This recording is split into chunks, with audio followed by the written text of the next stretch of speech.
আমার নাম মিম, আমার বয়স 26। আমি ঢাকায় থাকি, একটা প্রাইভেট ফার্মে চাকরি করি। আজ যে গল্পটা বলবো সেটা আমার জীবনের সবচেয়ে ভয়াবহ অভিজ্ঞতা।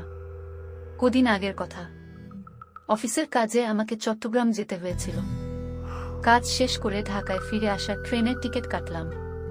সেদিন বিকেলে আকাশে মেঘ জমছিল, বৃষ্টি নামার সম্ভাবনা ছিল। স্টেশনে পৌঁছে ট্রেন ধরলাম।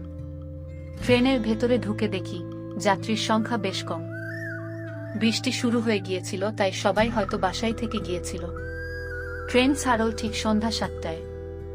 বৃষ্টি তখনও ঝরছে। ট্রেনের জানালা দিয়ে বাইরে তাকালে কিছু দেখা যাচ্ছিল না, শুধু অন্ধকার আর অঝোর বৃষ্টির শব্দ।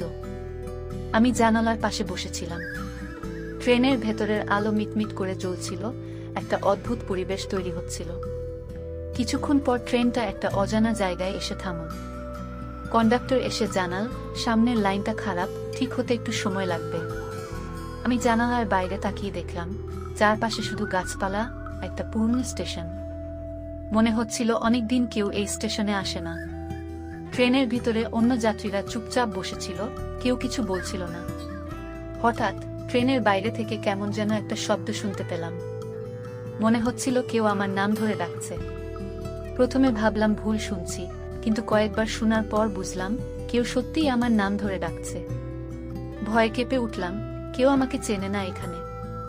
জানালা দিয়ে বাইরে তাকালাম, কিন্তু কেউ ছিল না। একটু পর ট্রেন আবার চলতে শুরু করলো। আমি ভাবলাম হয়তো ভুল শুনেছি, কিন্তু কয়েক মিনিট পর আবার সেই একই শব্দ শুনতে পেলাম। এবার স্পষ্ট শুনতে পেলাম, মিম মিম। ভয়ে কাঁপতে কাঁপতে কন্ডাক্টরের কাছে গেলাম। সে আমার কথা শুনে হেসে বলল, ম্যাডাম, আপনার মনের ভুল, এখানে তো কিছুই নেই।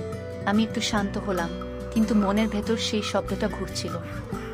রাত বাড়ছিল, ট্রেনের ভেতর সবাই ঘুমিয়ে পড়েছিল। আমি ঘুমানোর চেষ্টা করলাম, কিন্তু পারলাম না। হঠাৎ করে আবার সেই শব্দ, মিম মিম। এবার শব্দটা আরো জোরে শুনতে পেলাম। ভয়ে কাঁপতে কাঁপতে জানালার দিকে তাকালাম।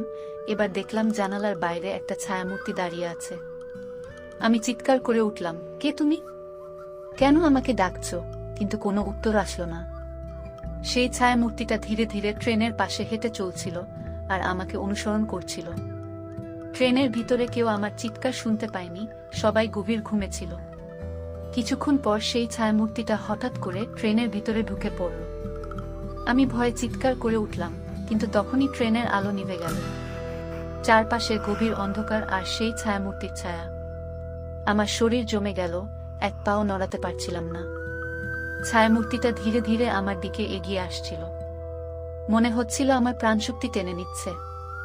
আমি শেষ চেষ্টা করে চিৎকার করলাম, কেন আমাকে অনুসরণ করছো? ছায়ামূর্তিটা একটু থেমে বলল, তুমি আমার কাছে এসো, তোমাকে কিছু বলার আছে। ভয়ে কাঁপতে কাঁপতে বললাম, তুমি কে? ছায়ামূর্তিটা বলল, আমি একজন যে এই ট্রেনেই মারা গিয়েছিলাম। আমার আত্মা এখনো মুক্তি পায়নি। তুমি আমার সাহায্য করো। আমি বললাম, কিভাবে সাহায্য করতে পারি? ছায়ামূর্তিটা বলল, আমার দেহ এখানেই কোথাও পড়ে আছে, তুমি সেটা খুঁজে বের করে মাটিতে সমাহিত করো, তাহলে আমার আত্মা মুক্তি পাবে। আমি বুঝলাম আমাকে একটা ভয়ঙ্কর কাজ করতে হবে। সেই রাতে ট্রেনের যাত্রা ছিল আমার জীবনের সবচেয়ে ভয়াবহ অভিজ্ঞতা। আমি সেই ছায়ামূর্তির কথা শুনে ঠিকানাটা খুঁজে বের করলাম এবং তার দেহটা খুঁজে পেলাম। সেটা সমাহিত করার পর সেই ছায়ামূর্তিটা ধীরে ধীরে অদৃশ্য হয়ে গেল এবং আমি বুঝতে পারলাম আমি এক ভয়ঙ্কর অভিজ্ঞতা থেকে মুক্তি পেয়েছি।